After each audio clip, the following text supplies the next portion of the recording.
सरकार अपना चलाया हुआ 2000 का नोट 7 साल नहीं चला सकी, वो हमसे 70 साल का हिसाब मांगती है। इस सरकार को आलोचना सुनने की आदत नहीं है सभापति महोदय। नेहरू को कोसने से अर्थव्यवस्था नहीं सुधरेगी, उसके लिए डॉक्टर मनमोहन सिंह साहब की अर्थ नीति अपनानी पड़ेगी। पिछले 11 साल से नेहरू जी को कोस रहे हैं, आखिर कब तक कोसिएगा?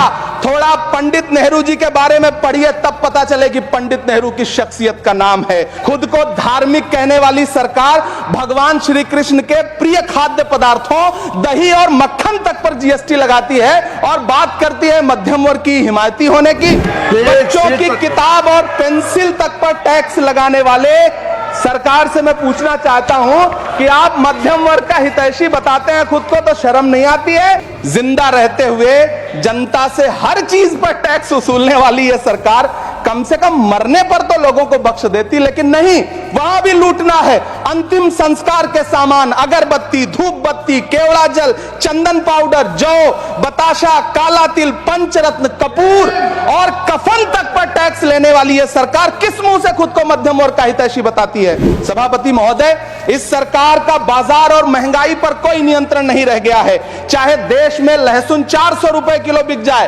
टमाटर 100 रुपए किलो बिक जाए, प्याज का दाम सुनकर आंखों में आंसू आ जाए, लेकिन वित्त मंत्री महोदया बजट में महंगाई का मां भी नहीं बोलती हैं।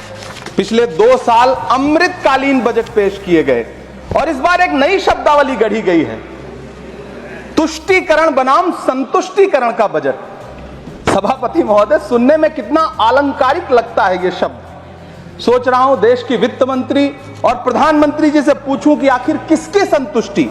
कदम कदम पर टैक्स देकर लुटने वाली जनता की, या फिर जनता से टैक्स वसूल करके धन्ना सेठों का खजाना भरने वाली सरकार की?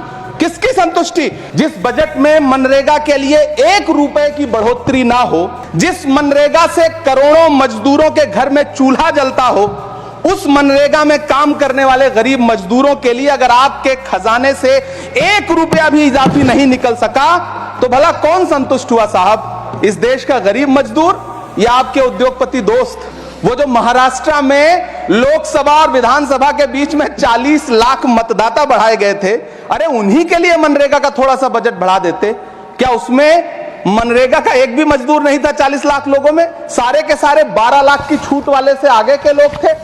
कल जब वित्त मंत्री जी देश की संसद में भाषण दे रही थी, तो वहां मुंबई में कोई गरीब इंसान जब अपनी जेब टटोल करके अपनी मोटरसाइकिल में 1 लीटर पेट्रोल भरवा रहा था, तो उस पेट्रोल की कीमत थी 103 रुपया प्रति लीटर। आखिर इतना महंगा पेट्रोल डीजल खरीद के कौन संतुष्ट हो रहा है? इस देश के गरीब लोग या फिर सरकार के चहेते धन्ना सेठ? वित्त मंत्री जी इस बजट को मध्यम वर्ग को संतुष्ट करने वाला बजट बता रही हैं। अरे मैडम, हम आप यहां पर बैठे रहते हैं और वहां बाहर इसी दिल्ली में 1 लीटर दूध, चाहे वो अमूल का हो या फिर मदर डेयरी का हो, उसकी कीमत 73 रुपए लीटर है। इतना महंगा बेच करके कौन संतुष्ट हो रहा है?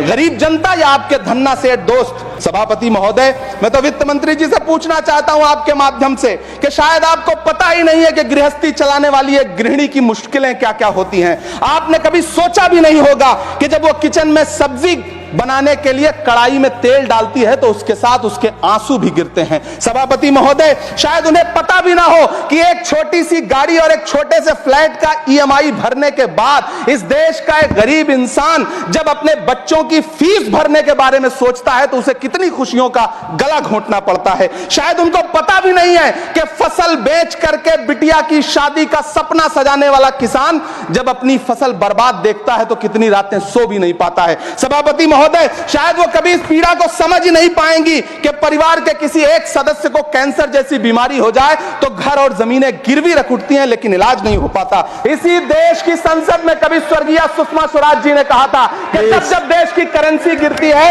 तब तब देश की प्रतिष्ठा गिरती है।